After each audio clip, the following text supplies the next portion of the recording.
Rahmatullahi barakatuh. We're trying something new. I'm trying to add a guest and we'll see how it goes. Don't know how to add the guest, but let's see. Bear with us. Bear with us. Meanwhile, say salam and where you're from as we get ready for today's episode of Shutta wa Kammoon.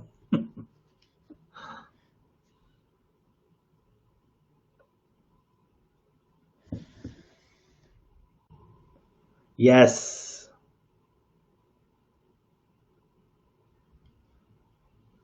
Sheikh, put your okay, anyways. Do it this way. Yes, that's what I was gonna say. And Yay. how can I share it though? It's being shared. I don't know if you can share it unless you go to your my page and share it. All right, from your Instagram I don't. It's not on Instagram. It's on Facebook. on Facebook. Facebook. Yeah. All right, let's. Mashallah. Well, all right then. There we go. All right. All right, let me go on mine. Okay, so are we on? We are on, and we got salams from people around the world. Mashallah, mashallah. Let me just get this secured. And we're good. Yes. Alhamdulillah. How you doing, man? Alhamdulillah, I'm good. I'm good. Guys, we tried doing this on Instagram and it didn't work. So for you Facebook people, Alhamdulillah Mubarak. We're here on Facebook now. Alhamdulillah, alhamdulillah. I'm gonna join it. I saw your scruffy, so I thought, yeah, you I gotta represent, bro. COVID, baby. No, alhamdulillah. Not too bad here, alhamdulillah. So how was your Ramadan, Sheikh Muhammad? Well, Ramadan's over, so it was good, alhamdulillah. Yeah, but how'd it go? Like, how was the experience? I know you've done Ramadan like in isolation previously. Yeah. And I know you have a lot of those kind of experiences. It was a first for me, subhanAllah. It was a bit different for me, but Allah make it easy, Allah. You know, I think what a lot of people experienced is doing work from home, and in Ramadan time I'm teaching class and stuff, and normally I go somewhere isolated so I can just scream and shout whenever I'm teaching a class.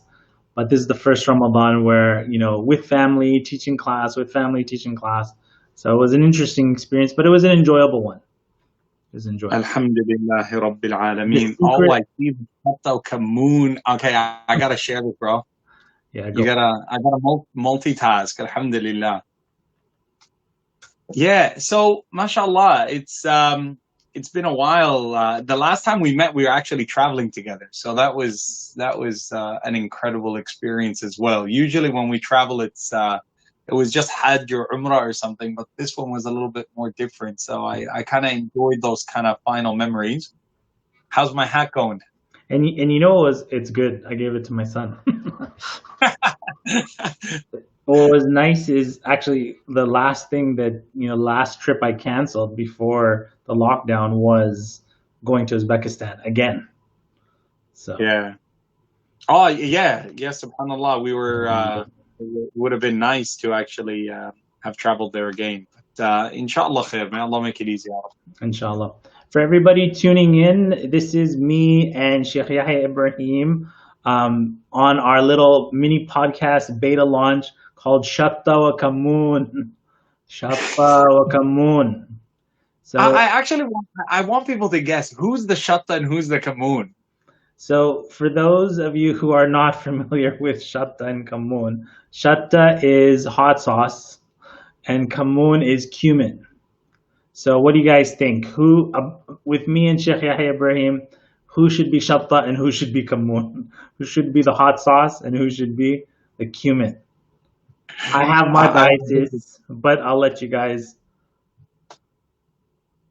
Yeah, I will be actually interested in reading some of those comments, inshallah. Let's see how that's going to work out. Let me see if I can pop it up. I think people are saying salam. Let's try this. Yes. Can you see that? Do you see I that? can see. There's a comment on the screen. Do you see this? Do you see that? Yeah. I see Mukhtar saying Shatta's YI, Yahya. So I don't know. We'll see. We'll see how the Kuman's coming along. Let's see what's happening. But I can't see it. Let me just. Yeah. So I got it open on my desktop now as well. Okay. Let's see. Can you see that comment? As they're coming in, yeah, I could see them as they're But not coming on in the up screen here. now. No. Maybe it. No, no. Maybe there's a time delay on the one that's on your desktop. Yeah, no. I just thought I'd just focus on what's in front of us here. Yeah, Alhamdulillah. no problem. So this is from Hannah. She says Muhammad is hot sauce. Ibrahim is cumin. Ooh, nice. Okay, all right. Yeah, I see that. It's interesting to see. I think by the end of the session, I think it'll be interesting to see how the tables get turned. We'll see Yeah, that's who's gonna true. fight you, and let's see what happens. Oh, we see the fool coming in. People are Yes. throwing in fool comments now, man. You should be fooled, black-eyed peens and falafel. Who's the fool and the falafel? Fool and falafel. As long as they don't throw in the kibda. This is a good one. Samina says Muhammad Al Sharif is most definitely, the hot sauce. Yes, Double serving, yeah. double serving. Inshallah. Hopefully we can add some tahina in the mix at some point. We'll get somebody else Some involved. special third guest. I think maybe yogurt is going to be like YQ or something. We'll just, die down all the heat. Inshallah. AE would be pakora for sure. Yeah, the spicy tomatoes as well. Totally unhealthy. All right, so let's jump into it. So let me talk about this. So my hair, usually I keep it short, and you can't see kind of like my Egyptian roots. So because of the COVID and not cutting the hair and stuff like that, my Egyptian roots have come out. And I'm liking it. I feel like Really it's like liking the look, man. It's like what is it? It's like a George Clooney without a hair dryer. I like that George Clooney look, mashallah. George. I don't know about the Mo though, man. The Mo, it's not even November yet, man. Do you guys do the Movember? So lockdowns have been, they've turned off the lockdown, but they have so many conditions for the barbershops that I'm like, this is like, I think barbershops are like the most dangerous place to go. So I was like, okay, you know what, let me chill a little bit longer on the barbershop stuff. Have you gone? One of the things that I was actually thinking with, where has COVID-19 gone? Like it's almost missing from a lot of the social media because you were just bombarded with it like almost every day. And in Australia, we're kind of like an island nation. So, I'm following the news, of course, in Canada and Toronto, my dad and my mom, and it was, it's a bit hectic, but in Australia, subhanAllah, especially for us in Perth on the West Coast, like it hasn't, alhamdulillah, we didn't have anything really that there is to complain about, even schools and, other things. I think the barbershops closed for like maybe 2 weeks. Wow. But, yeah, so the hair kind of grew out a little bit and I need to get a trim. But, alhamdulillah, it's a little bit different. So my wife, she said, she goes, where'd COVID-19 go? Like, you don't hear about it as much. But I think the experience of other people in other places is a little bit different. I think what they said, well, I don't really want to go into too much of that, but I think people got acclimatized to, hearing it. Like it's still there. It hasn't gone anywhere. Yeah. But yeah, just people are tired. Yeah. How do you deal with it, Sheikh Mohammed? Deal with what? Like, how do you deal with, like, how do you get yourself motivated? And, one of the things that I found really, really difficult was, subhanAllah, my father, he'll come to Australia and he'll spend Ramadan because Canada, the Ramadan is really long. So last Ramadan he was with me and so on. And this Ramadan I had his ticket booked, everything, subhanAllah. But it's the qadr of Allah that he had to turn back and go to Canada because he's not a citizen here in Australia. Healthcare wouldn't have been as accessible and so on. So it was a bit confronting, as a person of his iman, alhamdulillah, may Allah subhanahu wa ta'ala continue to build our faith and to continue to increase us in good. What's your secret hot sauce recipe for, dealing with that? Like, is there a frame of reference? Is there a Jedi mind trick that I need to deal with, like, anxiety? Yeah, just it's so yeah. You know what the problem. I've been interested in when people are going out now. So everybody thought, like, for the last 2 months, the world has come together and everybody's like loving each other and we fought this, but everybody's coming out of their quarantine getting really mad at people. Like, there's a lot of anger. And I think being indoors so long and being so freaked out when people have come out, it's like you have to focus on everywhere your hand touches and, covering your mask and where people are standing. You never had to think about those things before. And now, because we're thinking about all these things, that, like, we just don't have that much patience for, for anything. So I think there's a lot of anger coming out of quarantine. Yeah. I don't know if I've solved it yet. I think I've been outside maybe 2 times in the last, like, 2-3 months. So we're not like Perth. We're hanging out. Yeah, no, even my father was saying, well, what are you guys doing outside? And I was like, subhanallah, it's a ni'mah from Allah, and may Allah subhanahu wa ta'ala continue to protect us. Whenever there's actually a COVID thing, it's always like a Muslim as well. Like, they had this ship that came for livestock, and I was like, oh my God, that's got to be like an Arabic ship, and its name is Al Kuwait. I was like, of all the names of a boat, right? Of all the names that's going to create a little bit of controversy, it has to be Al Kuwait, that kind of thing. But alhamdulillah. So, what's your favorite oud, Sheikh? So you guys, me and Sheikh Yahya, we're thinking about what will be the topics for our Shutta wa Kammoon podcast. And I told the Sheikh that, please don't talk about oud because I don't know anything about it. Can I do an unboxing? Can I do like an unveiling live right now? You can, but let me tell everybody first why I don't like perfume. So if you guys notice when I do these lives, I just wear the same shirt again and again and again. Like, who cares, right? You just wear it for a few minutes and then throw it. And I got a whole bunch of shirts of the same style. When I put perfume on the clothes, it messes up my routine. Because the perfume smell changes over time. So I'm like, look, you know what? Keep your perfume. I don't want to mix it with anything. Just have natural soap smell. That's my madhab. So go ahead, Sheikh. Unbox your oud, and hopefully we won't fall asleep. Okay. No. Come on, man. No. I did want to share something. When I was growing up, like way back in the day, like dinosaurs were roaming around kind of thing. You remember how it was in the like late 80s and 90s, early 90s, 80s, high school times. And I went to Egypt, and then it was like my first Umrah that I was old enough to kind of remember. And I was like, what is that smell? And subhanAllah, it was the first time, Sheikh, that I kissed the black stone. MashaAllah. So like, I want you to see how it kind of like linked. So it was the time of Salat al-Fajr. Yes. And when they block everyone so that they come in and they clean the black stone and they apply the oud all around it. So I'm sitting there and I was like 12 years old, maybe 13 years old. And I'm like, I don't care. I'm going to get to that when everybody's going to start their salah. I'm going to just break for it. And this officer, he could see me looking at it. He's like, I know what this kid is planning. And he goes, Ta'ala. Planning and I look at the black stone.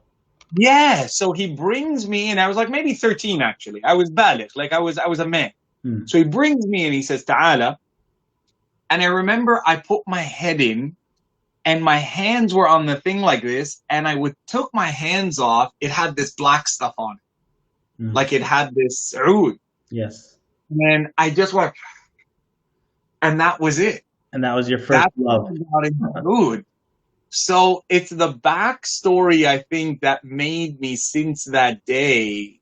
And I had, I think my dad had given me a little bit of money and he said, look, you can buy yourself, something from Mecca. It's your first time. And I went to like one of these shops, the Hamid al Misk and Al Qurashi and these places. And I said, I want the one on the Kaaba. And of course, the guy goes, this Yeah, is the one on the Kaaba. yeah. It's not.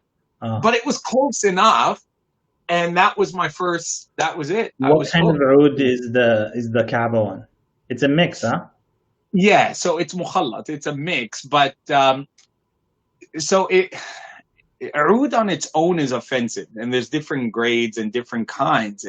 There's animalistic kind of stuff. So Yeah. the best stuff is the one that's mixed with the flowers and it's left over years and so on. And they will perfume the Kaaba in certain times of the year with the best of stuff. So yeah, it was an So, incredible Sheikh, kind of. how do you deal with people like in Australia and the West that oud, like you said, it's an offensive smell, and Yeah. sometimes when people smell it, they're like, you know what? Did you go to the bathroom or something like that? All right. I'm sure So you it's got a lot of stories on that.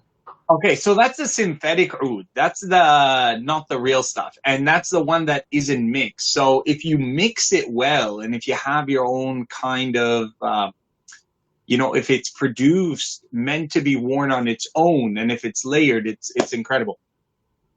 I'm gonna give a sneak preview, Chef. I have to. Yalla, yalla. Next week's edition of Oud School with Yahya Ibrahim Those on who my know know. Instagram is gonna be one man show. Now one man show. One man show. One man show is like this stuff that your uncles used to wear, man. But this is like from 2014. They made a Oud edition just for the Arabs, just for like Dubai and Kuwait and stuff. So I got my hand on one. I haven't used it yet. Haven't opened it. It's gonna be unveiled on Friday, inshallah. Every Friday, Oud School with Yahya Ibrahim. Let's hear from our audience. Who's a oud fan? Who's a oud fan? Saffron. Sister Alia Qazi, she's actually from Perth, mashallah. She's one of our travelers. She traveled with us, Sheikh Muhammad, as well. So, And saffron oud, ooh, nice stuff.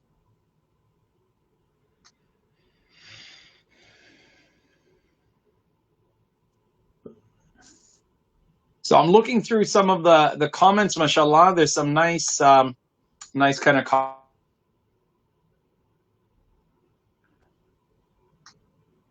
That there's a little bit of love coming towards the oud as well. It's a nice.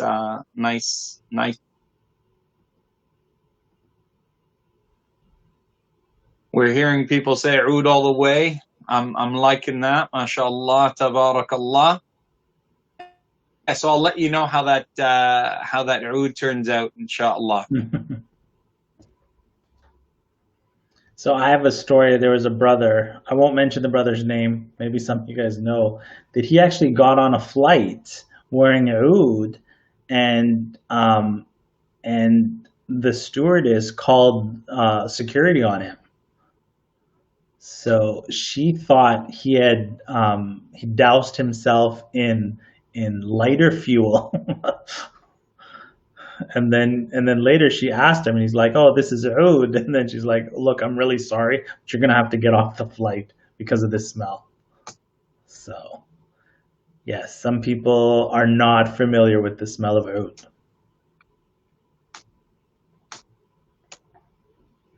Are you there, Sheikh? Assalamu alaikum. Alaikum. So I'm not able to hear the Sheikh. I don't know if it's actually broadcasting on my.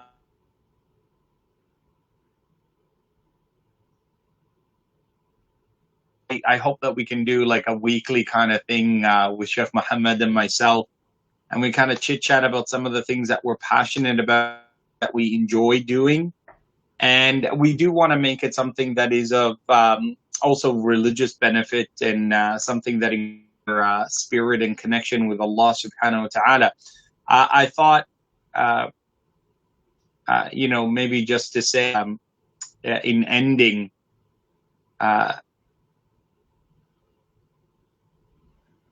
So you guys can. Okay, it's not me that's frozen, right? It's Sheikh Yahya that's frozen. I don't know if you can hear me, Sheikh. I can hear you. Your video's kind of jumbled, but I can hear you. But you can't hear me? So it's not my Let me connection, come it's off this. yours. Okay, yeah, restart yours. So you guys, while Sheikh Yahya is coming back on, what kind of questions would you like to ask Sheikh Yahya or myself? I like this one.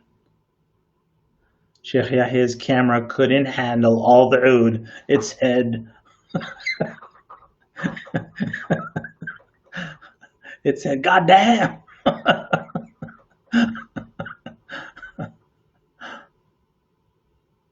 I'll bring him back on if he restarts, inshallah.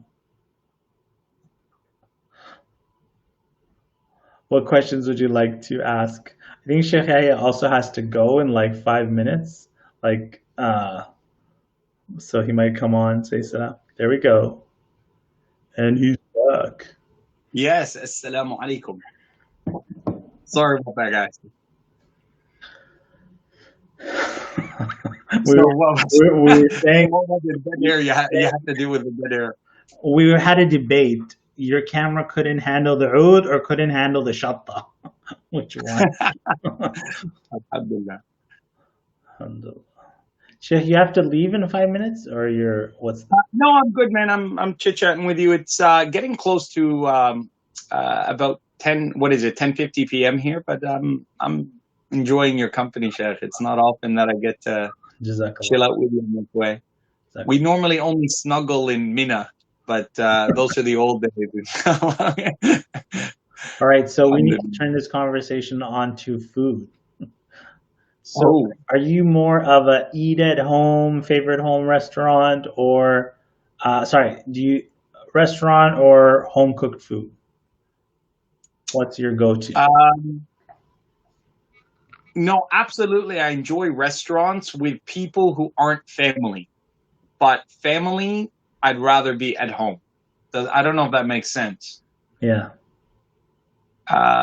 Yeah. So, like, if we're all together, I would rather we all go out to a place than at somebody's house. I'd rather, I don't know if that makes sense.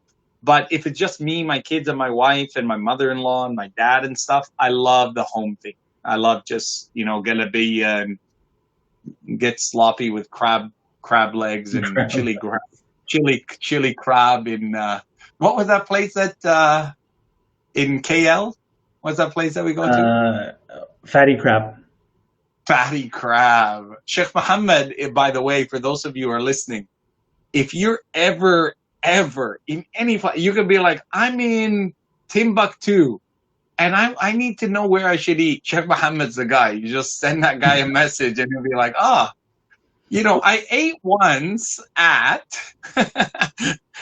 and that's it. Fatty crab. Although I live like 4 hours from like KL by plane and he's like 20 hours, he knows fatty crab. Because somebody told me, but that's the only one I know. Here's a interesting. I use anthropology to figure out what the best restaurants are to go to. So here's a story of, the northernmost masjid in the world. Northernmost masjid in the world. It's in Norway somewhere. So I was there with the brother, and the brother was like, you know what, we need to eat halal food. And I'm like, how are we going to find halal food here? And I said, we need to find a place where the signs are handwritten. Because if it's a fancy logo, it's not going to be halal, and the food's not going to taste good. So we found a place that had one of those, popping open signs, and I said, this place is going to be halal. And I go, and I'm so sure it's going to be halal. I'm going to walk in, and I'm just going to say "Assalamu alaikum" out loud. So this is in Norway. Further, and I walked into this restaurant, and I go, "Assalamu alaikum wa rahmatullah," and the guy behind the counter goes, "Wa alaikum assalam." I love it. Donair and halal pizza and all these kind of things. So I use anthropology to figure out the best places. Yeah, absolutely. If you follow the taxis, you also find the good halal joints, man. You just say, ask any taxi driver. It's usually one of our brothers. It'll be like, some Moroccan or Egyptian or Somali, and you'll be like, "Salam alaikum, where do you eat?" That's usually my quickest route. Let's take this question from Sister Hannah. She says, "What's the biggest mercy you felt from this Ramadan that never existed in other Ramadans?" Allahu Akbar. I think the mercy of virtual interconnectivity. Subhanallah, I didn't know the value of the people who kind of follow us online, Sheikh Muhammad. You know, even Sister Hannah, I'm sure, as a person who probably is sending this message, I didn't appreciate the importance of being able to connect with people virtually as much as I thought. It was always something more of a burden than, do you know what I mean? Like, Yeah. I'm not normally, you know, I don't like that kind of environment or spotlight or things like that. But subhanallah, in the month of Ramadan, just being able to help people with their dua. Like I did this dua series where in the last 10 days, in the morning and in the evening, after Fajr and after Isha or after our Taraweeh, I would just do dua in English and a little bit in Arabic.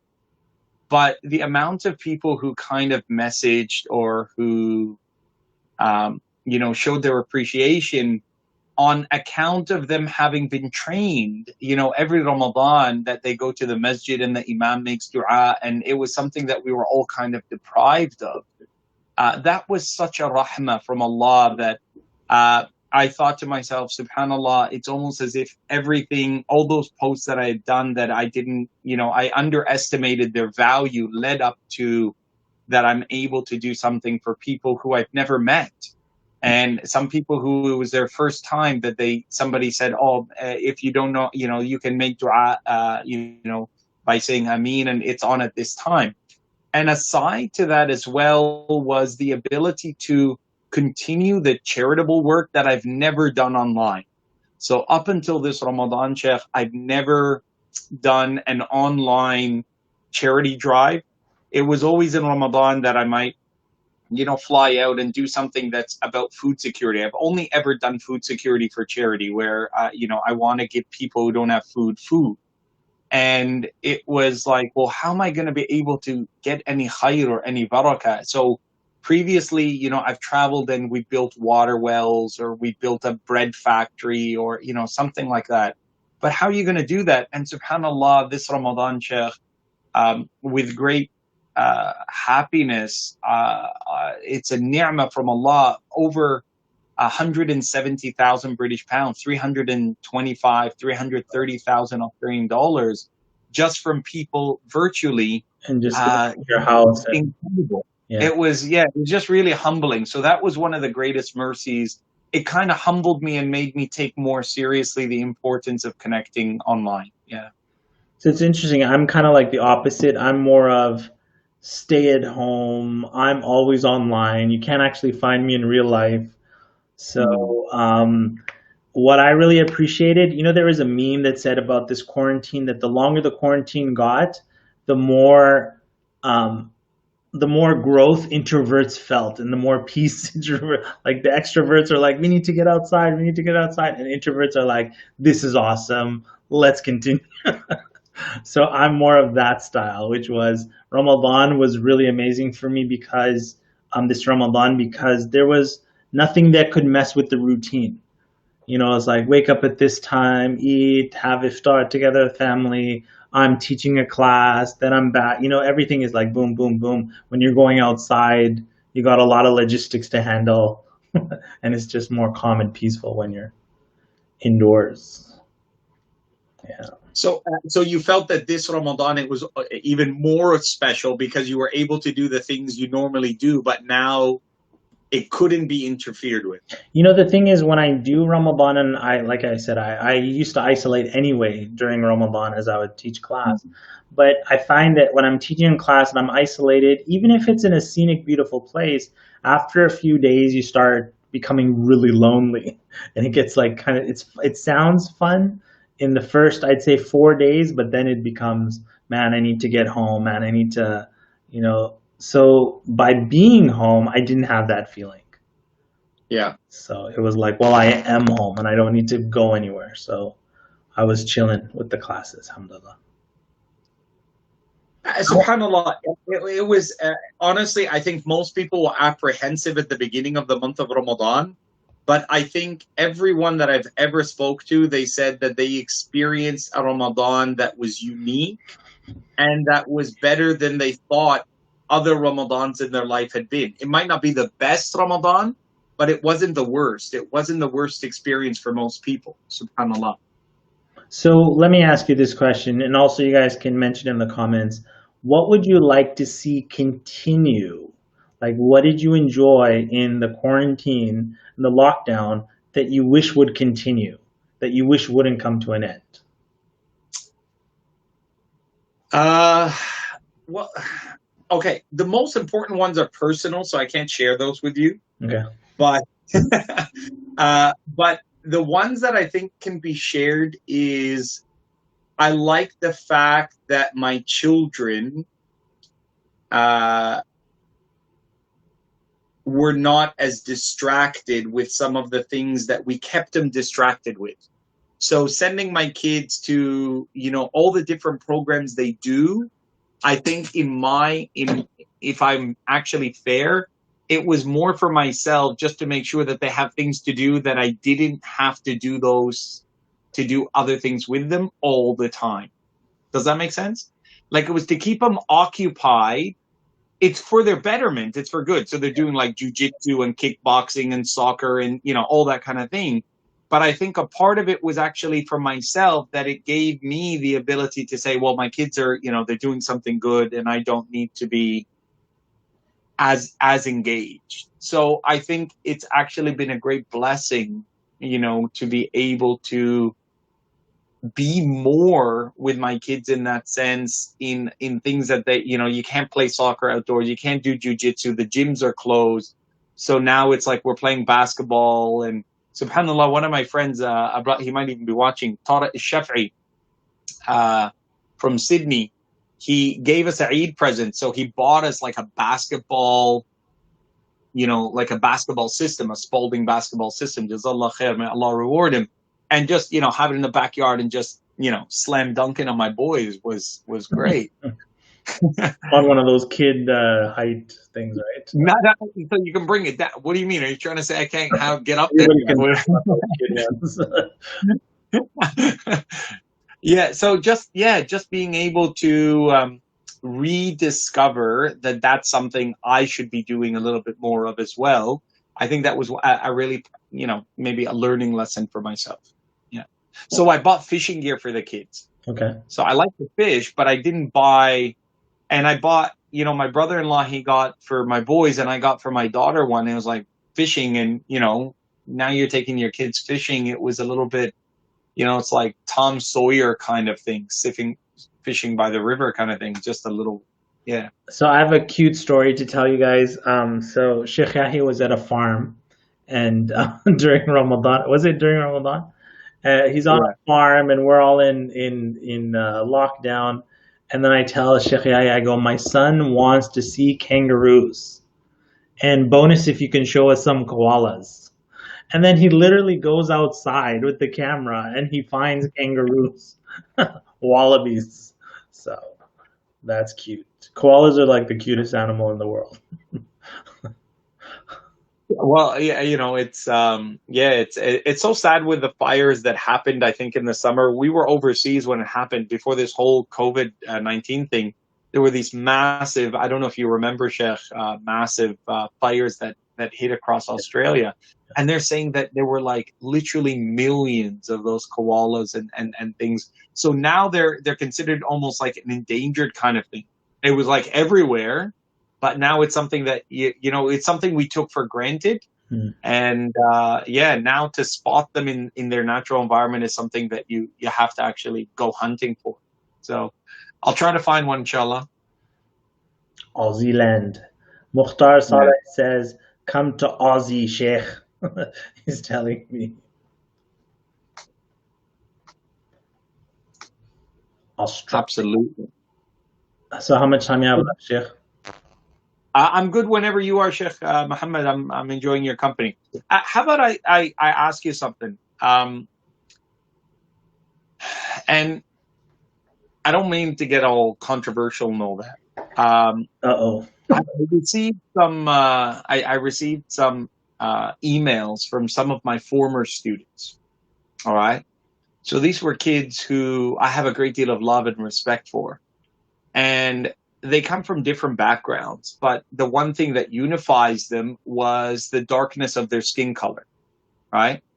And I don't want to end on a sour note, but it is advice that I think might be of worthwhile for maybe others that are listening. Sorry, what did you And say? they, What their skin color? What yeah, so they're dark in skin color, so they're African what's or the first they part of don't it? have African American. So yeah, black, black in skin color. And what they said, and these are Muslim students who used to be at Islamic high schools and so on. And they said that their high school experience was not always the most pleasurable, that they, even within Islamic school systems, not necessarily in my school, but in other schools, and I'm sure in my school as well, um, that there were moments of times where they didn't feel welcomed and comfortable.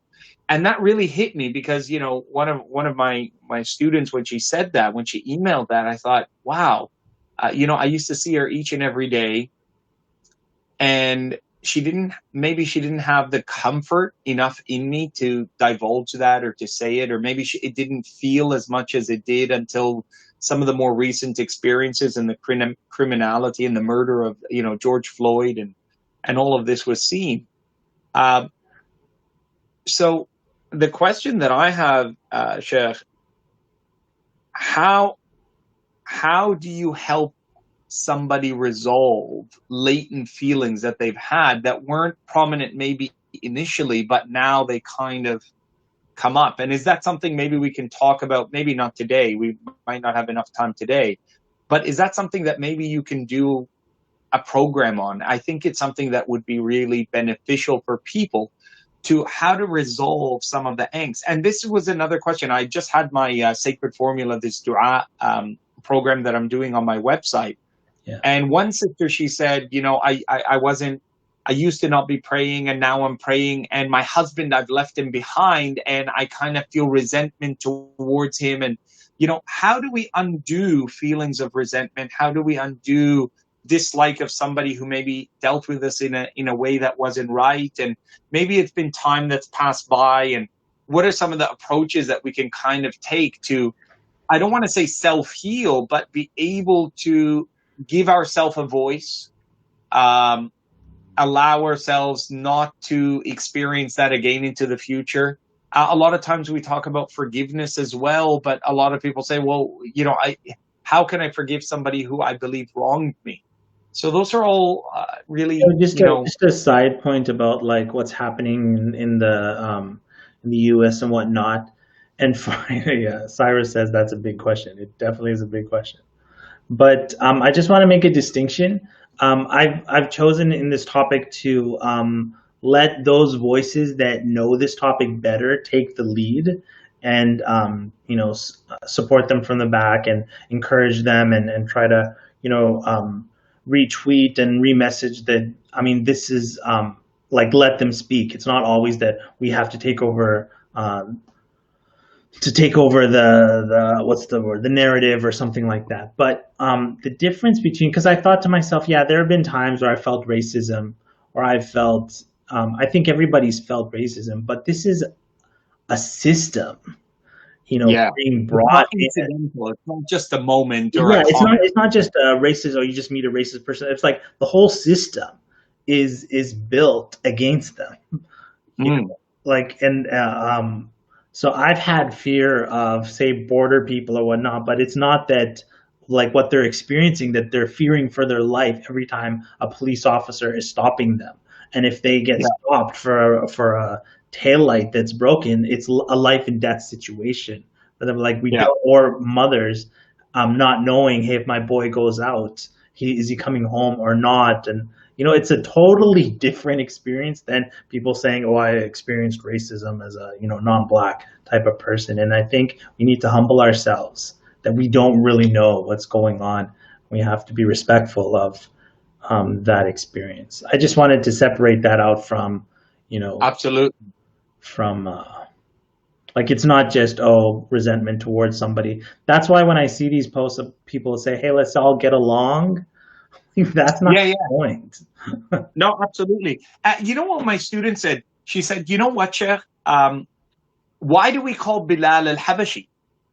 And I said, "Well, he refers to himself, Ana Bilal al-Habashi. That was his reference to himself. It wasn't, She goes, why did we take away the nasab of Bilal, that he came from an Arabic father?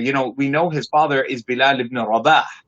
But why is it always al-Habashi? Why did we make it an Afrocentric?" And those are really important things that I think that there's a whole generation of people who require for us to kind of recalibrate our discussions and have a more mature kind of conversation. So it is something that I think I would love to discuss a little bit further, and to have other voices kind of discuss it from within the community. Uh, and for myself, I also took that same approach. Yeah, for the first few days, I didn't actually put anything that was for myself. It was just to retweet and to put other statements. But on Friday, I gave my a talk about ending racism, and how even at the time of the Prophet ﷺ, those were struggles and jahiliyyah that was endured, and that our Nabi ﷺ, was a person who wanted us to push past that. But I do believe that at some point we kind of need to provide a sunnah approach to dealing with resentment, irrespective of the cause, whether it's about these particular issues or, trauma of young, things that we can't undo for ourselves. But I ask Allah subhanahu wa ta'ala to strengthen our faith and the faith of our younger generation, who I think are at the cusp of really difficult times. The changes that have occurred in the last 3 months, and the economy and everything is going to be a big issue. Yeah. Yeah. So just a interesting thing about me is that when things really kind of like hurt me internally, I tend to be quiet. Mm. Like if there's a death or there's something that's hurting me. I know some people are like, let me post, let me write an article, let me put a blog post, and there's people like that. But my style, that's my nature, is, a close friend will die, and you will not see a post from me. And people are like, why are you not posting on social media? Like, I'm grieving. This is not how I grieve. I don't just go write articles. It's not my way of grieving. So sometimes, I mean, how is that Yeah. your style, or you're like the write something up? I'm a talker, man. I'd like to talk it out, and I want to talk it out like quick, like I want to get my wife on the phone or whatever, and just into the vacuum that she is, and just have her hear everything, and then she doesn't have to do anything, but she just like, I'd want her to listen and just reassure. So that's kind of me, subhanallah. MashaAllah. But I guess maybe that's why Maybe I've we'll just we'll tap this out. What kind of topics do you guys want to hear us speaking about in future podcast episodes of Shutta wa Kammoon? Shutta Kammoon ya basha, For on those some who pita don't bread know, with pina. Shutta and Kammoon was the name that Sheikh Yahya wanted to do. We are embracing our Egyptian African roots with our hairdos and our name. Fluff it up, brother. Fluff it up. Mashallah. Let's see how fluffy it can get. Yeah, the Afrocentric kind of, let it take over, Habibi. Mashallah, tabarakallah. All right, Jeff. So, look, we got to do this again next week. What do you say? Inshallah. Inshallah. Oh, and hopefully we can solve the Instagram thing, man. Maybe we can broadcast on there as well, inshallah. Yeah, Instagram's messed up. Inshallah. Allah barik fik, Sheikh. It was an honor, a pleasure, and I look forward to chilling with you again. Alhamdulillah. Alhamdulillah. All right, everybody. Jazakallah khairan to everybody who's tuned in. Assalamu alaikum wa rahmatullah. Assalamu alaikum, everyone.